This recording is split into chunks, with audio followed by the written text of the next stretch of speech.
चमक, पर्दे का जादू और कुछ राज जो कभी सामने नहीं आए। स्वागत है आपका मिरर मीडिया में। मैं हूं अंजलि और ये है सितारों की महफिल, जहां हर सितारे की कहानी है खास और हर पल है आपको हैरान करने वाला। आज हम लेकर आए हैं सितारों की दुनिया के वो राज जो आपने कभी नहीं सुने, ग्लैमर, ड्रामा और वो कहानियां जो पर्दे के पीछे छुपी है। तो तैयार हो जाइए क्योंकि ये सफर शुरू होता है अब।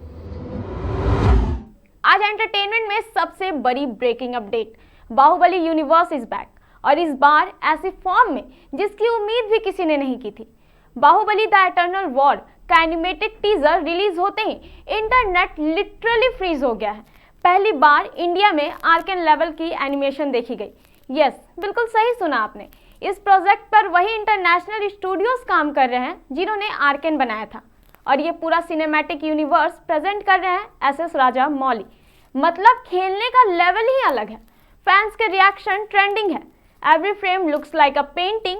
This is not animation, this is world class visual cinema. ये सीरीज बाहुबली की वो चैप्टर्स खोलेगी जो फिल्म्स में नहीं दिखाए गए। अनसीन वॉर्स, सीक्रेट अलायंसेस और डार्क माहिस्मती के political games. In simple line, this is not repeat of old story. ये बाहुबली का एक्सपेंडेड एपिक वॉर यूनिवर्स है। फैंस ऑलरेडी बोल रहे हैं 2027 में थिएटर्स में वापस महायुद्ध देखने को मिल रहा है। So yes, the legacy of Amarendra Baahubali अब फिर जीवित होने वाली है एनिमेटेड फॉर्मेट में। और इस बार इमेजिनेशन की कोई सीमा नहीं होगी। Baahubali the eternal war Indian animation का एरा आज पूरी तरह ऑफिशियली शुरू हो चुका है। अब आज की ये कहानी किसी फिल्म से कम नहीं है। एक लड़की जिसने 70s और 80s में अपनी खूबसूरती से पर्दे पर जादू कर दिया। नाम सुलक्षणा पंडित, सिंगर भी, एक्ट्रेस भी और दिल से बेहद मासूम। साल 1975 फिल्म थी उलझन और वहीं सेट पर उन्हें मिला एक ऐसा शख्स जो गंभीर था पर बेहद सच्चा था, संजीव कुमार। पहली मुलाकात में ही सुलक्षणा का दिल धड़क उठा। पर ट्विस्ट ये था, संजीव तो पहले से ही किसी से अपने दिल की लड़ाई लड़ रहे थे और वो थी हेमा मालिनी। उन्होंने हेमा से शादी की बात कही और हेमा ने ना कह दिया क्योंकि उनका दिल धर्मेंद्र के लिए धड़कता था। उस इनकार की चोट लेकर टूटा हुआ संजीव सुलक्षणा के और करीब आया, दोस्ती के रूप में। और एक दिन सुलक्षणा ने अपने दिल की बात बोल दी।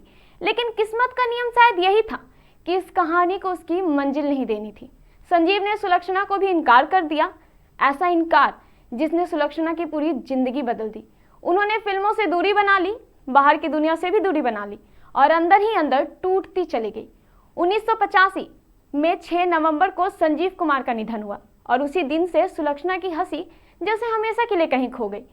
अब 40 साल बाद ठीक उसी तारीख 6 नवंबर को सुलक्षणा पंडित ने भी इस दुनिया को छोड़ दिया। फिल्मी दुनिया ये संयोग कभी नहीं भूलेगी। एक अधूरी मोहब्बत जिसने 2 जिंदगियों को बांध रखा एक ही तारीख पर हमेशा के लिए। ये कहानी साबित करती है कि कभी कभी सबसे खूबसूरत प्यार मंजिल तक नहीं पहुंच पाता।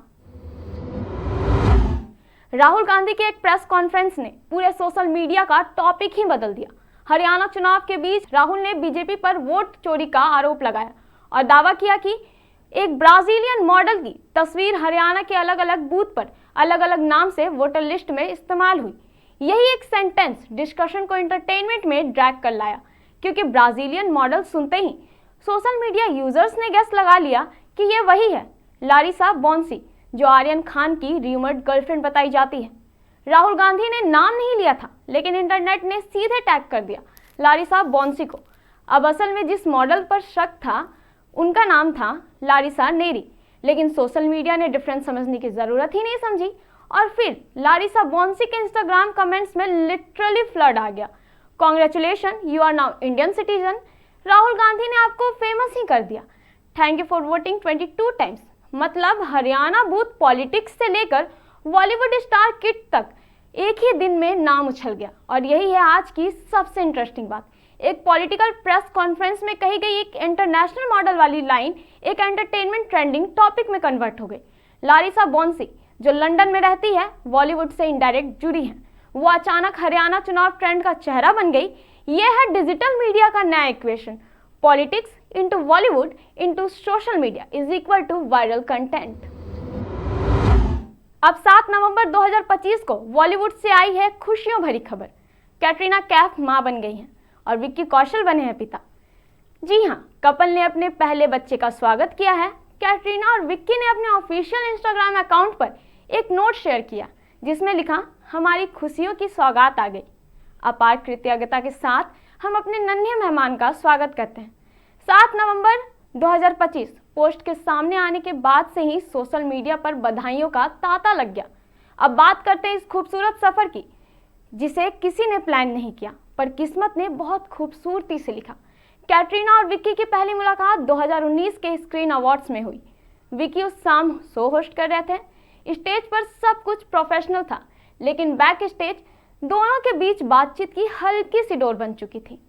फिर वो पल आया कॉफी विद करण में, जहां कैटरीना ने हंसते हुए कहा, मुझे लगता है विक्की और मैं साथ में अच्छे लगेंगे।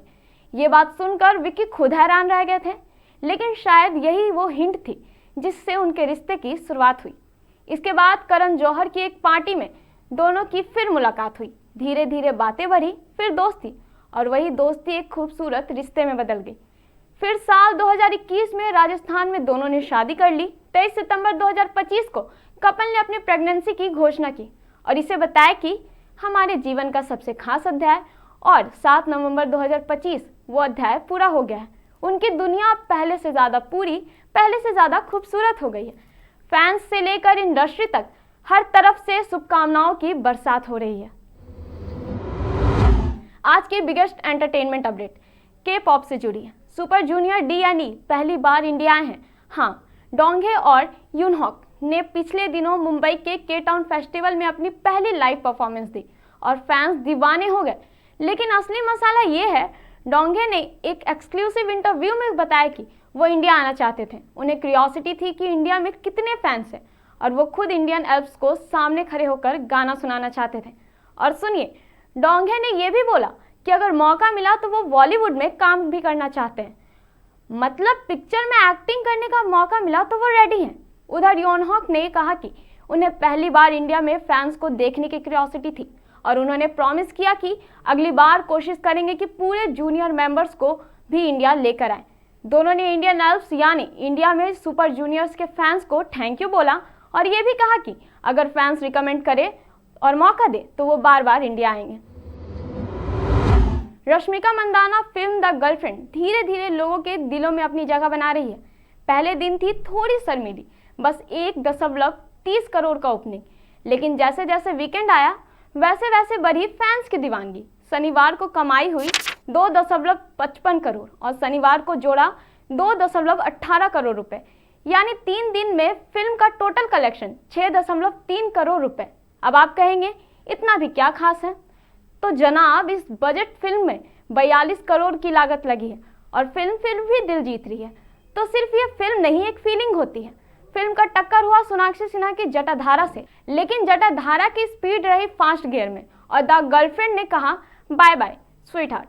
सोशल मीडिया पर भी रश्मिका के फैंस बोले जा रहे हैं, she is not just the girlfriend, she is the show stealer. Director Rahul Ravindran की कहानी एक सिंपल लड़की की है, लेकिन रश्मिका ने इसे बना दिया सिंपल पर स्पेशल। फैंस कह रहे हैं रश्मिका की मुस्कान है फिल्म का हाईलाइट। तो अब देखने वाली बात यह है कि आने वाले हफ्ते में क्या द गर्लफ्रेंड बजट बॉयफ्रेंड को भी पटाएगी या फिर बॉक्स ऑफिस बोलेगी इट्स कॉम्प्लिकेटेड। फिलहाल इतना तय है, रश्मिका की गर्लफ्रेंड मूव्स ने वीकेंड पर हर किसी का दिल जीत लिया है। तो दोस्तों, पॉपकॉर्न साथ रखें क्योंकि सिनेमा का रोमांस अभी बाकी है। आज बात करेंगे उस एक्टर की जो हर बार कुछ नया करने की कोशिश में रहते हैं। जी हाँ, बात हो रही है तुषार कपूर की, जो इस बार बन गए हैं रशियन भोजपुरी डॉन। जी हाँ, आपने सही सुना, कॉमेडी की दुनिया में अपनी अलग पहचान बनाने वाले तुषार कपूर अब मस्ती 4 में दिखने वाले हैं, एक अजीब लेकिन जबरदस्त किरदार में। रशियन लहजा और भोजपुरी स्टाइल का खतरनाक कॉम्बिनेशन। मिलाप झावेरी के निर्देशन में बनी मस्ती 4 में तुषार कपूर भले ही नए एडिशन है, लेकिन उनका रोल छोटा नहीं, यादगार है। उन्होंने खुद कहा, लीड रोल ना सही लेकिन किरदार ऐसा है कि लोग नोटिस जरूर करेंगे। तुषार ने इंटरव्यू में साफ कहा, अगर आपका रोल 15 मिनट का भी है और आप उसमें चमक गए तो वही असली एक्टिंग है, और यही तो बात है जो उन्हें सबसे अलग बनाती है। अब बात करते हैं उनके बाकी प्रोजेक्ट्स की। तुषार जल्द ही नजर आने वाले हैं वेलकम टू दी जंगल और जाना देश में। वेलकम टू दी जंगल में 30 से ज़्यादा कलाकार हैं, लेकिन तुषार का कहना है भीड़ में भी अपनी जगह बनानी है, बस यही है मेरा मंत्र। और हाँ, उन्होंने गोलमाल 5 में भी अपडेट दी है। रोहित शेट्टी इस बार काम कर रहे हैं और हाँ, फिल्म बनेगी, ये पक्की बात है। तुषार का मानना है कि अब स्क्रीन टाइम नहीं बल्कि इम्पैक्ट मायने रखता है। वो कहते हैं अब दर्शक भी स्मार्ट हो गए हैं, उन्हें फर्क नहीं पड़ता हीरो कौन है, बस फिल्म अच्छी होनी चाहिए। और यही वजह है कि तुषार अब अपने 2.0 वर्जन पर काम कर रहे हैं, कम बोलने वाले ज़्यादा करने वाले। तो अब देखना यह है कि जब मस्ती 4 में भोजपुरी और रशियन का तड़का लगेगा तो दर्शक हंसेंगे या डरेंगे। फिलहाल तुषार कपूर का नया डॉन अवतार सोशल मीडिया पर पहले से ही चर्चा में है और लगता है इस बार मस्ती का लेवल होगा रशियन डेंजर वाला। तो ये थी आज के सितारों की दुनिया की एक झलक, लेकिन याद रखिए हर सितारे की कहानियां भी बाकी है। हम फिर मिलेंगे नए राज और नए किस्सों के साथ, तब तक के लिए धन्यवाद।